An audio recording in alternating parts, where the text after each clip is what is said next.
Okay, this is a very, very, very common topic. If you are a client, let this give you peace of mind. And if you are a trainer, you need to memorize this. And not just memorize the words, but the concept is super important. All right, so weight gain in or after the first month of strength training. Okay, it is so common that people get so freaked out. They say they come in, they join Steel and they're 200 pounds. And then 1 month in, they're 200 pounds. Maybe they're 202. Maybe they're only 199, 198, and they don't understand because their nutrition's been super dialed in. They've been walking, they've been training. Why is the scale not moving? Great question. And the first thing that people think is, well, building muscle, right? Right and wrong, or at least right, and that's only part of the story. In fact, it's probably a smaller part of the story than you would realize. There are some unique things that are happening in the first month of strength training that don't really happen again after that. It's like a new baseline is set after month 1. Okay, so these are 4 things that contribute to weight gain, which means that, for context, if your weight goes up slightly, 1, 2, and if you're a big guy, maybe 3 or 4 pounds even, if it goes up slightly after the first month, you probably didn't gain any fat. You may not have lost any fat or minimal amounts of fat, but you probably didn't gain any fat if the scale's up just a little bit because of these 4 factors. Basically, you didn't lose any fat, but you had these factors, and so you gained a little weight. Then, if your weight is like the same, you're actually leaner. Almost always, you're actually leaner. And it's usually reflected in the pictures and the measurements, which is why we do all of them. We get your weight. I love tracking weight, but it doesn't tell the whole story. Weight is good, but so are the pictures and the measurements. And usually the pictures and measurements show progress that the scale doesn't show, especially in the first month of strength training. So if your weight is the same after the first month, you're probably leaner. And if your weight is down at all, you're probably down by a significant amount of fat. So let me explain because when I say that, say you're down 2 pounds. Well, you've lost more than 2 pounds of fat because you've been gaining weight as well because of this. So maybe you're down 4 or 5 pounds of fat, but you're gaining 2 to 3 pounds from this and it offsets on the scale. Anyway, I'm a numbers guy. If you're not, just trust the words and let's just ignore the numbers. All right, but here's the thing, all right? 4 things that cause weight gain that have nothing to do with fat. Yes, you're building muscle. Let's start with number 4. Going out of order. Yes, you are building muscle, but this is a small percentage. You can only build so much muscle in a month, right? A young, healthy male, the most muscle, I'm sure there are exceptions, but for the most part, like the best of the best, like the most optimal 25-year-old, peak testosterone, sleeping 10 hours a night, doesn't have to take care of anybody but themselves, no stress, and in that scenario, 2 pounds of muscle is like the most you're gonna gain. For women, it's usually half of that, 1 pound, right? So that's a small piece. It's a piece, but it's a small piece. Now let's talk about the other ones. Number 1, inflammation/water retention. So inflammation, it sounds bad, but it's not. Acute inflammation in a short period of time is good because it means you're healing. Chronic inflammation, that's the inflammation that we're talking about that's bad, where you're like constantly inflamed, that's not good. This is not chronic inflammation. Acute inflammation. When you work out, you are causing damage to the body that the body has to recover from, and so you get a little inflamed. Now, I don't mean like your joints are hurting. That shouldn't happen.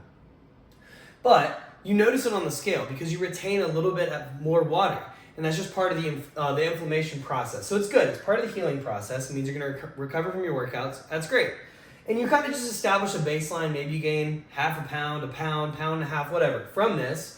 And that's your new baseline after the first month, okay? And to give you an example, we see people all the time. They go on vacation, they don't work out for a week, and they're eating a bunch of fried foods, and maybe they're not even walking around that much, and they come back and their weight is down. Well, like, you probably didn't gain any fat on vacation, not anything significant in a week, but the bad news is you probably didn't actually lose fat while you were gone. It's just that your body had extra time to recover and rest. So you kind of lost some of that like inflammation. And interesting note, the bigger muscles that you train and the harder you work out, the bigger this response is. So we usually see, you can track this, you can pay attention to this, and there's multiple factors, but if you measure it out over time, you will see this trend that after really high volume, hard, heavy training leg days, is usually the day after that is when you weigh the most. Upper body days would be the next, and then rest days would be, your weight would be a little bit lower after those days. It's all inflammation, guys. Don't worry about it though, okay? But it is going to cause a slight bump in the scale. Next, also a good thing, you get increased glycogen. Glycogen is just carbohydrate stores. So we store glycogen. It's just your body's way of storing, the same way that we store fat. It's like used for energy later. We store glycogen, and glycogen is carbohydrate storage, okay? So we've got a small amount of glycogen storage in the liver, but you've got a lot in the muscles, okay? Side note on that, totally unrelated to this, but a little fun fact. You primarily store like fructose, like fruit sugars, in the liver as glycogen, and then other carb sources are typically stored in the muscles. Now, this is a fun fact. But anyway, as we start training more, our glycogen stores increase, which means it's good. We're processing carbohydrates and sugars better in our diet, like our bodies are better utilizing them. We're more likely to store them as glycogen, saved for later energy use rather than storing them as fat. This doesn't mean you can eat 1 billion carbs, like you'll still blow up like a balloon if you're eating a ton of calories like that. But you can process, carbohydrates better. And you got more place to store them. So the carbohydrate, the glycogen stores increase in the muscle because you're utilizing them. And what happens is for every gram of carb you store in glycogen, you roughly store 3 grams of water. And all that contributes to weight gain, but it's a good thing. It's not fat. It means you have more energy for your workouts. All right. And last but not least, you do get increased blood volume. So that first month, when you start working out, your body actually produces more blood, which is a good thing. That's like part of the reason why we have more energy after we start working out, why we have more mental clarity. You got more blood, more oxygen, more nutrients getting to the body, getting to more places in the body. It's all a good thing. So you're healing and you're recovering. You've got energy for later and you can eat more carbs. Heck yeah. You've got more blood so you feel better. That's amazing. And more muscle. Who doesn't want some more muscle? Am I right? But here's the thing. All of this happens in the first month. Now, this will continue. You'll continue to build muscle. So the scale does go down slower, especially in your first year of strength training, even the second a little bit, and then it kind of starts to, speed up basically. But because you gain like the most muscle, the fastest in the beginning, and then it kind of like slows down, you're still going to gain muscle, but it's like the amount of muscle you gain is slower. So to draw it like this, this is like 0, 1 year, 2 year, 5 year. Like you're going to gain a good bit of muscle here, good bit of muscle here, and then you're still going to gain muscle, but it's going to slow down. This is not a perfect curve, right? You're probably going to gain more muscle than this little flat curve. But just to make my point, you're going to see the most gains in the beginning, in the first year, then it slows down a little bit after that, and a little bit after that it slows down. And usually by year 5, you've made like a lot of your progress, depending on how much you've been training. But anyway, you can also break this year down into months. So like your first 3 months, you're probably going to build the most muscle. Next 3 months will be a little bit less, but still a good bit. Next 3 months will be a little bit less the next. Okay, so you're continuing to make progress, but it slows down. You get diminishing returns, okay? So what that means is, like, you're going to see this huge weight gain. Well, you're not going to see a huge weight gain, but, like, it's very significant. When we're talking 2, 3, 4, 5, 6, if you're a big guy, it can be 6, 7, 8 pounds on the extreme, on the high end, okay?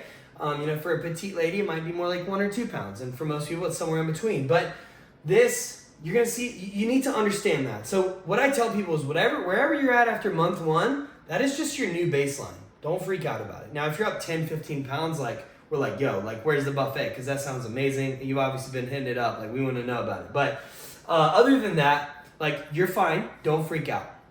And then what you'll see is you will slowly start to lose fat. And to give you some context, you're losing fat from the beginning, but you will slowly start to lose weight on the scale. You will see it on the scale, all right?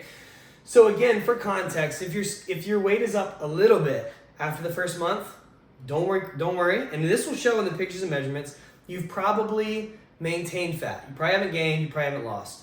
If your weight is the same, you've lost fat, almost certainly, because we know all these processes are happening and your weight's still the same, which means you had to have lost fat to offset this. And if your weight is down at all, like 1, 2, 3 pounds, and especially if it's more, you've lost a lot of fat, okay? And again, this is just first month. For second month and beyond, again, Young, healthy males on the high end can expect to gain about 2 pounds of muscle per month in their first year of training. Women, like 1 pound of muscle. And that's dry muscle tissue. You're going to get some extra water and all that with it. So keep that in mind as you're training. Even if you cut those numbers in half, a pound for a guy, half a pound for a girl, like that is still going to offset the scale. So like if you're, let's say you're a lady and you've lost 4 pounds of fat, but you've gained a pound of muscle and you've got half a pound of water associated with that, you've lost 4 pounds of fat, but on the scale it's only going to show as like 2.5 pounds. Again, more numbers. But my point is, like, pay attention to the whole thing. Yes, track your weight, track your measurements, track your pictures. But in the beginning especially, like, it's helpful for us to see the weight, but don't freak out because it definitely doesn't tell the whole story. And I'll end with this.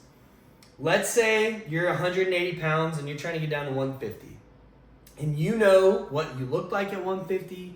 You know what size pants or dress or clothes you wore at 150. What I'll say is, if you weren't strength training when you were 150 last time, but now you're strength training because you're at Steel, you will look like you did at 150 at a heavier weight. So you might look like you did at 150 at like 170 or 165 or 160. And when you get down to 150, you're going to be substantially leaner than you were when you were 150 last time. So use the scale. I think it's helpful to use the scale. Don't avoid it unless you have other reasons to avoid it. But don't let it, it's not going to dare to dictate your worth, and it's definitely not there to dictate your worth, and it definitely does not tell the whole picture. So hopefully this gives you guys some context on what's going on after the first month of strength training.